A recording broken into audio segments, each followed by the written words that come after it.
Hi, my name's Mark Pack. I'm co-editor of Liberal Democrat Voice, the most well-read Liberal Democrat blog. With a very large range of elections coming up on Thursday, it's not surprising there's quite a lot of speculation about what those election results might mean both for the Liberal Democrats and also for the future of the coalition government. So here are my top tips for what to look out for as those election results come in. Firstly, when it comes to the local elections, the results that will really matter in terms of the mood in the Liberal Democrats and the morale, particularly of the parliamentary party, are not so much the council election results overall, but how the party does in the council elections in those seats where either there were Liberal Democrat MPs elected in the last general election in May 2010, or where the party came very close to gaining the seat. The reason I say that is we've been here before. A few years ago under Min Campbell, the party had a round of local election results which overall looked quite grim. But actually the mood of the parliamentary party and of activists more generally was much more upbeat than you might expect coming out of those results, because in the seats that really mattered in that round of elections, the party had either held its own or even in some cases gained a few seats. If we see a similar pattern this time of the party holding its own or gaining seats from the other parties in council elections in those constituencies represented by Liberal Democrat MPs or that the party just missed out on last year, then I think we'll see a much happier and more positive mood in the party and a view that, well, actually for all the tough times in the coalition, it's quite possible to envisage future general election results in which the party does quite well or even better than that.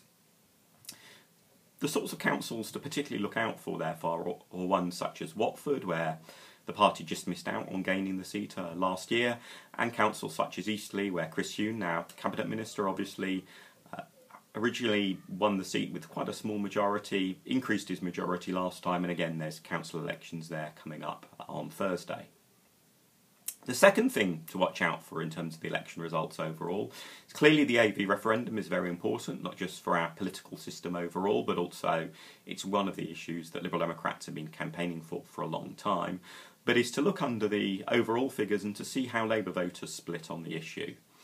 At the moment, if it looks like Labour voters might split about 50-50 on the issue, if there is a swing towards a yes vote amongst Labour voters, that may well be enough to secure a yes vote overall. And I think that will see a lot of people in the Liberal Democrats feeling much warmer towards Labour in the future if they see that when it came to the crunch at the ballot box, Labour was willing to support the sort of political reform Liberal Democrats have long been arguing for. If, on the other hand, when it comes to the crunch, Labour voters reject political reform, that will certainly lead to a lot of Liberal Democrats wanting to know what else on political reform is the coalition going to deliver, but it will also in many ways, and you might think this is perhaps slightly surprising, but it will in many ways weaken the possible common ground in future between Labour and the Liberal Democrats on political reform if, when it came to it, in the end, Labour voted it down. The other thing to bear in mind is that perhaps the most important sets of figures that will come out will not be the election results that come through on Thursday evening and then through on to Friday and so on, but actually will be the figures that we'll get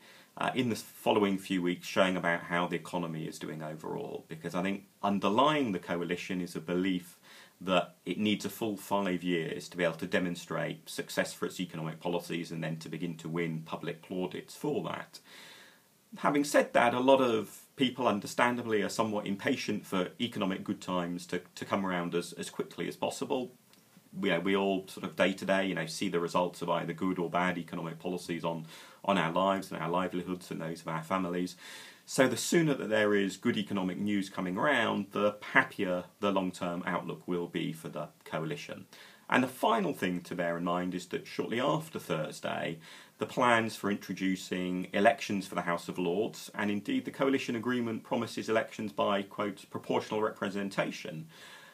those plans are due to be published. What the reaction is to those plans, particularly from Conservatives, and whether it looks like those plans will get through Parliament, I think will be very important, because if you take that together with the outcome of the AV referendum, that will really set out the big picture stall for how this coalition government is doing on political reform. So I think those are the things to watch out for. It's particularly the council results in seats where there are Liberal Democrat MPs or the party just missed out at the last general election. To look for how Labour voters split over AV, how much of a yes majority, if at all, is there amongst Labour supporters. But then also to remember that there are some important bits of news coming shortly thereafter, the next round of economic figures, and also the news on plans to reform the House of Lords. All of these issues, I'm sure, will generate much debate, and We'll be covering them in a lot of detail, I'm sure, over following weeks on Liberal Democrat Voice, so please do come and visit www.libdemvoice.org